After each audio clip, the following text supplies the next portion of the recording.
Hello everyone, welcome to my channel Infoverse. This is English Writing Transformation Challenge. So each day we are going to discuss about different types of writing styles, including narrative, descriptive, expository, persuasive and journal entries, and formal and informal letters. So today we are going to look into the narrative type. So firstly, we have two ways of writing narratives. It's either a personal narrative, which is based on the past event from your life or just a play of your imagination, that we call fictional narrative, or we call it a story narrative. Now moving on to the elements of a narrative, remember that these are crucial, and without them you cannot draft an effective narrative. The story wouldn't be making any sense. So we have title, characters, setting, plot, conflict, and lastly we have resolution or the ending of the story. So first let's talk about the title. Why it is important? Well, it's like a hook to catch your reader's attention, and to make a good title you need to focus on a few things. First of all, it should reflect the main theme or the idea of your story. It should hit the genre or the main idea of your story, but make sure that it's not too complicated or long. Speaking of that, make it catchy so it makes the reader curious. To do that, you can use descriptive words or even the name or the motivation of your protagonist. Now moving on to the characters.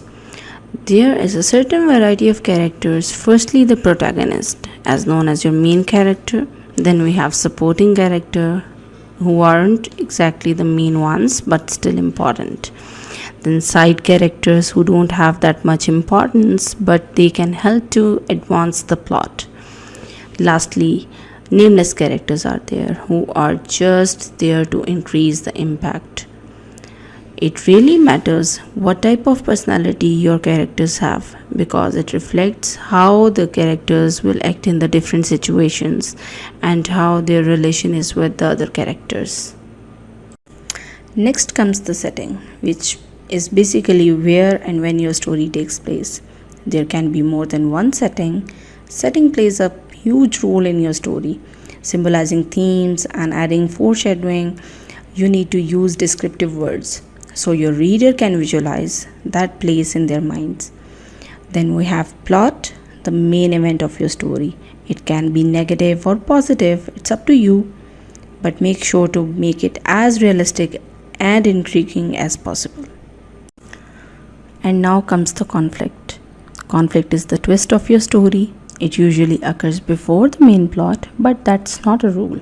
The conflict is a problem that is faced by your main, side, or the supporting characters.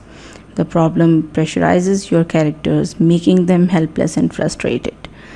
The antagonist should be in a power at that time.